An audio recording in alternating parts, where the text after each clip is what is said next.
আপোনাৰ হাতত মাত্ৰ 2 দিন সময় আছে। এই 2 দিনৰ ভিতৰত এই কামটো আপুনি সম্পূৰ্ণ কৰক। সেই কামটো হ'ল যে সেন্সাছৰ স্বগণনা বা গৃহসমূহৰ যিটো তালিকাভুক্তিকৰণ 2 আগষ্টৰ পৰা 16 আগষ্টলৈকে চলি আছে, এইটো আপুনি আপোনাৰ মোবাইলৰ জৰিয়তে সম্পূৰ্ণ কৰিব পাৰিব। যেহেতু আজি 14 তাৰিখ আৰু মাত্ৰ আপোনাৰ হাতত 2 দিন সময় আছে, সেই 2 দিনৰ ভিতৰতে আপোনালোকে এই সেন্সাছৰ স্বগণনাটো সম্পূৰ্ণ কৰক আৰু নিজৰ ঘৰৰ গৃহসমূহৰ যিটো অৱস্থা, ঘৰৰ যি অৱস্থা আৰু পৰিয়াল কিমানজন আছে আপোনালোকৰ ঘৰত, এই সকলোবোৰ তথ্য আপোনাৰ মোবাইলৰ জৰিয়তে আপুনি অনলাইন যোগে সাবমিট কৰিব পাৰিব।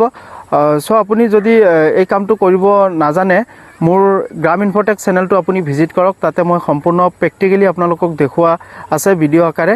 সো আপোনালোকে ভিডিঅ'টো চাই কেনে আপুনি এই কামটো সম্পূৰ্ণ কৰিব পাৰে। সো এইখিনি আছিলে আপোনালোকক ইনফৰমেশ্যনটো দিলোঁ। যদি ইনফৰমেশ্যনটো পাই ভাল পালে নিশ্চয় লাইক কমেণ্ট শ্বেয়াৰ কৰিব। যদি গ্ৰাম ইনফটেক চেনেলটো ফ'ল' কৰা নাই, ফ'ল' কৰিব আৰু যদি ইউটিউবত চাই আছে আপোনালোকে ছাবস্ক্ৰাইব কৰিব। ধন্যবাদ। জয় অসম।